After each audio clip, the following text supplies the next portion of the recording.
रात के 2 बजे पूरी दुनिया सो रही होती है, पर तुम्हारा दिमाग नहीं सो पाता। शरीर थक चुका होता है, आंखें बंद होती है, पर थॉट्स रुकते ही नहीं है। एक पुरानी कन्वर्सेशन या फिर एक एम्बैरेसिंग मेमोरी, आने वाले कल का डर या फ्यूचर का प्रेशर। तुम बस चुपचाप पड़े रहते हो, जैसे तुम्हारा दिमाग तुम्हें सोने देना ही नहीं चाहता। कभी कभी लगता है तुम जिंदगी कम जी रहे हो और उसके बारे में सोच ज्यादा रहे हो। और सबसे अजीब बात, दिन भर लोग तुम्हें नॉर्मल समझते हैं, लेकिन तुम नॉर्मल होते नहीं हो। उन्हें क्या पता कि तुम्हारा असली शोर तुम्हारे अंदर चल रहा होता है, राइट? और शायद इसी को ही ओवरथिंकिंग कहते हैं। नमस्कार। यह वीडियो लगभग 15 मिनट लंबा होगा, लेकिन इस 15 मिनट के बाद आप यह समझ जाएंगे कि ओवरथिंकिंग होता क्या है। यह पूरी दुनिया आपको क्यों बोली रहती है कि ओवरथिंकिंग करना छोड़ दो। फिर हम ये जानेंगे कि क्या ओवरथिंकिंग एक अभिशाप है या फिर एक सुपर पावर, और अगर सुपर पावर है तो इसका यूज कैसे करें। किस हद से बाहर निकलने के बाद ओवरथिंकिंग आपको तबाह करना शुरू कर देती है, इसके बारे में बात करेंगे। लेकिन उससे पहले आपको बता दूं कि यह वीडियो देखने के लिए नहीं है, यह वीडियो सुनने तथा समझने के लिए है। और मैं आपको रिकमेंड करूंगा इसको दिन में ना देख के रात में सोने के टाइम पे, जब आप ओवरथिंकिंग करते हो तभी सुने, क्योंकि तब रात के खामोशी में आप में वो गंभीरता और वो गंभीरता दोनों होती है जो इस वीडियो को चाहिए। तो चलिए शुरू करते हैं, आंखें बंद करके, कानों में ईयरबड्स लगा के। द वीडियो टाइटल्ड आज overthinking. Some minds don't sleep, they simply run out of energy. मैं आपको कुछ सिचुएशंस देता हूं, आप मुझे बताओ कि क्या ये आपके साथ होता है या नहीं। कभी रात को सोने की कोशिश करते वक्त तुम्हारा दिमाग अचानक पुरानी एम्बैरेसिंग मेमोरीज को चला देता है, और फिर तुम सोचते रहते हो कि यार मुझे ये नहीं बोलना चाहिए था, या मुझे ये नहीं करना चाहिए था। होता है ना? क्या कभी ऐसा होता है कि फ्यूचर की एक छोटी सी प्रॉब्लम जो बहुत हल्के से गुजर सकती है, तुम उसको सोचते सोचते उसके 10, 20, 25 पॉसिबिलिटीज निकालते हो, उनको इमेजिन करते हो।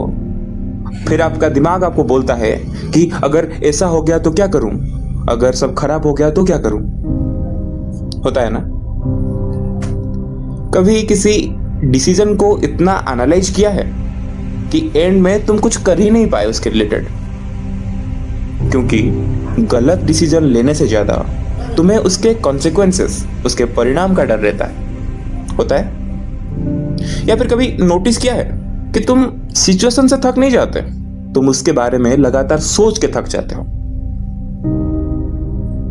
कभी तुम्हारा दिमाग तुम्हें सोने नहीं देता, क्योंकि कल की रिहर्सल करता रहता है, या फिर हर एक पॉसिबल कन्वर्सेशंस, हर एक पॉसिबल फेल्यूर्स, पॉसिबल एम्बैरेसमेंट्स, जैसे तुम्हारा दिमाग हर फ्यूचर के पेन के लिए खुद को तैयार कर रहा है। या फिर ऐसा होता है कि आप फिजिकली एक जगह पे होते हो, लेकिन मेंटली 10 अलग अलग जगह पे। बॉडी प्रेजेंट में होती है, पर दिमाग या तो पास्ट में या फिर फ्यूचर में। और शायद सबसे डेंजरस चीज यह है कि जब तुम शांति चाहते हो, जब तुम खामोशी से बैठना चाहते हो, तो तुम्हारा दिमाग एक नया डिस्कशन शुरू करने देता है। तो तुम्हारा दिमाग एक नया डिस्कशन शुरू कर देता है। याद रखिए, ओवरथिंकर्स फ्यूचर प्रेडिक्ट नहीं कर सकते, वो बस फ्यूचर के दर्द से बचना चाहते हैं। इस बात को अच्छे से फील कीजिए। दुनिया आपको बोलती है ओवरथिंकिंग करना बुरी चीज है, लेकिन ओवरथिंकिंग का मतलब सिर्फ ज्यादा सोचना तो नहीं होता, बल्कि ओवरथिंकिंग का मतलब हर पॉसिबिलिटी को मेंटली जीना होता है। आपका दिमाग हर आउटकम के लिए प्रिपेयर रहना चाहता है ताकि आपको चोट कम लगे, और इसी चीज को दुनिया कहती है कि ओवरथिंकिंग बुरी चीज है। लेकिन आप जानते हैं कि ओवरथिंकिंग आपका सेवियर है, वो आपको बचाना चाहता है। क्योंकि जो लोग डीपली सोचते हैं वो अक्सर चीजों को सरफेस लेवल पे एक्सेप्ट नहीं करते। वो सिर्फ वर्ड्स नहीं सुनते, वो लोगों के टोन को भी नोटिस करते हैं। वो सिर्फ स्माइल देख के बहक नहीं जाते, वो उसके पीछे का षड्यंत्र भी देख पाते हैं। मोस्ट पीपल मोमेंट्स को बस जीते हैं, लेकिन ओवरथिंकर्स वो मोमेंट्स को प्रिजर्व कर लेते हैं। और शायद इसीलिए जितने भी आर्टिस्ट होते हैं वो कहीं ना कहीं ओवरथिंकर्स होते हैं। आप जैसे ओवरथिंकर्स ही आगे जाके अच्छे राइटर्स बनते हैं, अच्छे म्यूजिशियंस बनते हैं, या फिर सबसे बड़ी बात फिलोसोफर्स बनते हैं। क्योंकि आप जैसे लोगों का दिमाग नेचुरली ही सरफेस के नीचे देखना चाहता है। The deepest minds often carry the heaviest silence, right? कभी नोटिस किया है जो लोग ज्यादा ओवरथिंकिंग करते हैं वो अक्सर परफेक्शन के पीछे भागते रहते हैं, पर उनकी ये परफेक्शन की चाहत उनकी ईगो से नहीं आती, ये आपकी डर से आती है।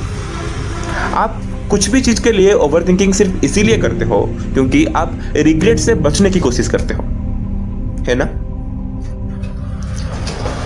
कुछ ओवरथिंकर्स परफेक्ट बनना भी नहीं चाहते, वो बस गलत फील करना अवॉइड करना चाहते हैं। और कभी कभी ओवरथिंकिंग इंटेलिजेंस से नहीं, पुरानी इमोशनल चोटों से पैदा होती है।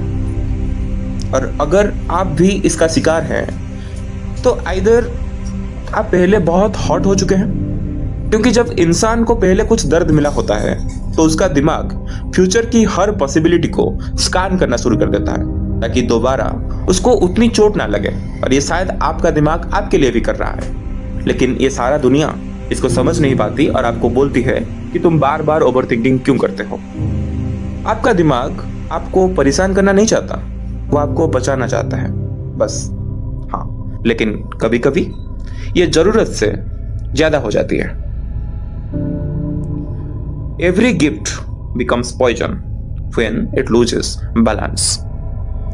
और यहीं से दो चीज निकलती है, एक है कंस्ट्रक्टिव थिंकिंग और एक है डिस्ट्रक्टिव ओवरथिंकिंग।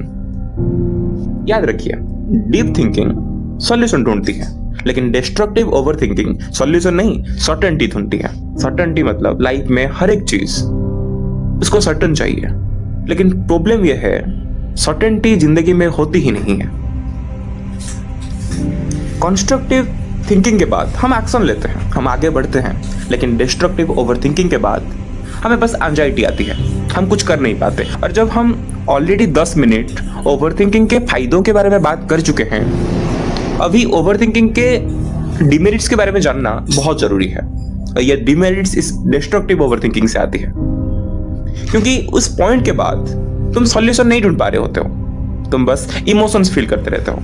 इमोशंस जैसे कि फियर, रिग्रेट, एम्बैरेसमेंट, लॉस। और याद रखना, इमोशन से कभी क्लैरिटी नहीं आती, और ओवरथिंकिंग इमोशंस के ऊपर ही बेस्ड होती है। ओवरथिंकिंग में हम फ्यूचर को सॉल्व नहीं कर पाते, हम बस फ्यूचर को फील करते हैं और उसे डरते हैं, और धीरे धीरे इंसान अपना प्रेजेंट भी खोना शुरू कर देता है। भविष्य का डर और अतीत के चोट वर्तमान को भुला देती है। लेकिन हाँ, मैंने बोला था जब बैलेंस के बाहर ही जाती है तो ये प्रॉब्लम करती है। तो फिर इसको बैलेंस में कैसे लाएं? चलिए इसके बारे में अच्छे से बात करते हैं, क्योंकि जितना भी फायदेमंद ये ओवरथिंकिंग हो, उसको एक सुपर पावर जैसा यूज करने के लिए आपको डिस्ट्रक्टिव ओवरथिंकिंग को बंद करना होगा। तो आइए समझते हैं कि कैसे हम अपने डिस्ट्रक्टिव ओवरथिंकिंग के ऊपर जीत हासिल कर सकते हैं। क्योंकि आप एक ओवरथिंकर हो, इसलिए आपके लिए ये वाला पार्ट बहुत जरूरी है। सबसे पहले एक काम कीजिए, हर थॉट को इंपोर्टेंस देना बंद कर दीजिए। याद रखिए, आपके दिमाग में आने वाला हर एक थॉट ट्रुथ नहीं होता, आपकी हर एक फियर प्रेडिक्शन नहीं होती। कभी कभी दिमाग बस एंशियस होता है, राइट? इसीलिए हर एक थॉट को उतना इंपोर्टेंट मत सोचिए कि हर एक थॉट वास्तविकता है। नहीं, पहले सोचिए कि इसमें से कौन सिर्फ इमोशन के बेसिस पे आता है और कौन फैक्ट के बेसिस पे आता है। दूसरी चीज है, हमेशा अपने दिमाग को एक कोर्ट रूम मत बनाइए। मैंने ऐसा नोटिस किया है, और अगर आप एक ओवरथिंकर हैं तो आप शायद इससे एग्री करेंगे कि हर एक मेमोरी का एनालिसिस, हर कन्वर्सेशन का रिप्ले, हर पॉसिबिलिटी का रिहर्सल आपका दिमाग ऐसे करता है जैसे वो एक कोर्ट रूम हो और आप एक जज हो।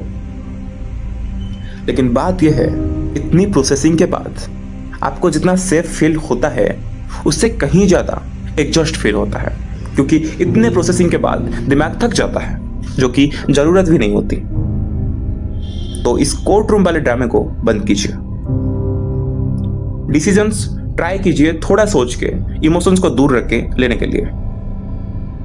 और तीसरी चीज, कभी कभी दिमाग को आंसर नहीं चाहिए होता, दिमाग को रेस्ट चाहिए होता है। एक चीज अपने दिमाग में अच्छे से डाल दीजिए कि हर प्रॉब्लम का इमीडिएट सॉल्यूशन जरूरी नहीं है। कुछ थॉट्स को बस गुजारने देना पड़ता है। जैसे रात गुजर जाती है, दिन अपने आप ही आ जाता है। आप चाहे जितना भी सोचें, जितना भी ट्राई करें, आप रात को दिन नहीं बना सकते। वैसे ही कुछ प्रॉब्लम्स होते हैं, उनको आइडेंटिफाई कीजिए, उन्हें समझिए कि कुछ प्रॉब्लम्स बस गुजारने के लिए होते हैं। Some people lose themselves in noise. That's okay. But you are one of those people who lose themselves in their own thoughts. और मैं दावे के साथ कह सकता हूं कि आपका दिमाग कमजोर तो बिल्कुल भी नहीं है। आपका दिमाग बहुत देर से अकेला लड़ रहा है आपको प्रोटेक्ट करने के लिए, और आप उसका साथ नहीं दे पा रहे हैं, इसीलिए क्योंकि दुनिया ने आपको बोला है ओवरथिंकिंग एक श्राप है। लेकिन आज इस वीडियो के बाद आपने समझा कि ओवरथिंकिंग एक आशीर्वाद है। आपका दिमाग कब से अकेला लड़ रहा है, लेकिन अब वक्त आ गया है उसे दुश्मन नहीं, साथी की तरह ट्रीट करने का। अगर तुम यहां तक सुन चुके हो तो शायद तुम उन लोगों में से हो जो अपने प्रॉब्लम्स को सिर्फ एक्सेप्ट नहीं, उन्हें समझना चाहता है और उन्हें ओवरकम करना चाहता है। ये चैनल आपकी उन छोटी छोटी प्रॉब्लम्स के बारे में ही बात करती है जिसको आप रात को सोचते हो, सुनना चाहते हो। पहले वीडियो में हमने इंट्रोवर्टनेस के बारे में बात किया था, उसे भी देखिए। बहुत बहुत धन्यवाद इस आलाप का अंश बनने के लिए।